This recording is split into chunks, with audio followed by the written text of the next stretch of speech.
tutti, per Danny DeVito, sono qui. Allora, intanto la ringrazio per la meravigliosa foto del piede sulla città di Roma, è il mio salvaschermo ora sul computer. E poi, come è stato doppiare in italiano? E cosa fa secondo lei il piede di Lorax a questo punto, che si gira tutto quanto il mondo? Riusciremo a portare un messaggio, visto che questo film manda un messaggio molto forte ed è molto attuale. Quindi come vede questa esperienza? Yes.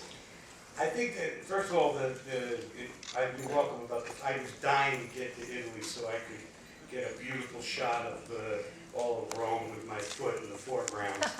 And, Best picture. I got it this morning. It was beautiful. Like I said, it was a beautiful day. And I appreciate that.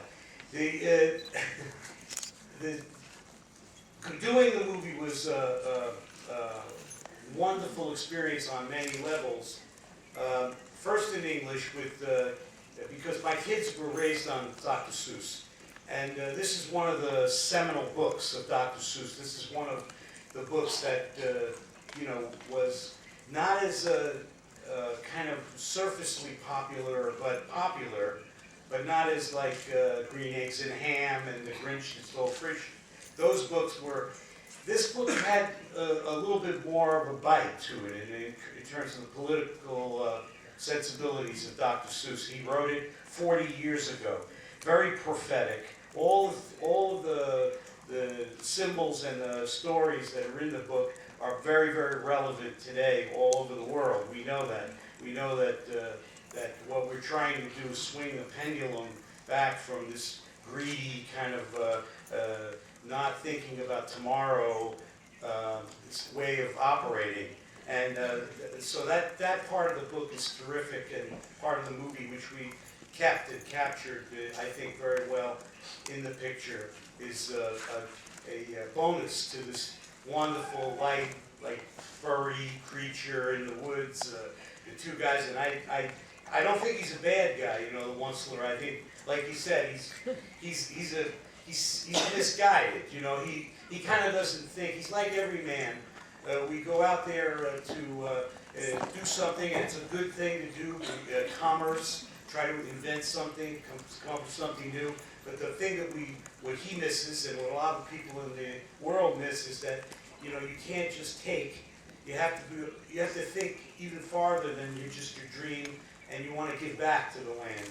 And that's the message of the movie, and that's what happens to the Onceler. If you don't think of these things, you're going to wind up in this crooked little house waiting for somebody to come and rescue you, which happens when Zach's character comes, prompted by a young woman, I may say. So I guess women will save the world. That's the whole point of the book. Doing the Italian. I have 2 daughters and a wife, so I have to say that.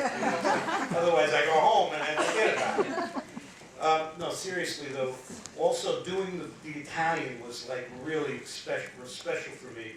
And I know that everybody has, in all the countries that I did the voice, everybody has good actors who can come in and do a great job on dubbing the movies, and we're used to it. But I got it in my head that I really wanted to do this, and the only way I could have done it was with Fiamma, and because and the coaches that were sent from Italy and sat right next to me, and we did it phonetically, and I wanted to get I wanted the sound right, but also bring back the meaning and the energy of myself into the. So we did painstakingly over and over again. We just worked on it, and it was totally a lot of fun, and I'm very, very happy about it. And thank you. She's sitting right over there. I want to say hello to her. Okay. Okay, that's my story, and I'm sticking to it.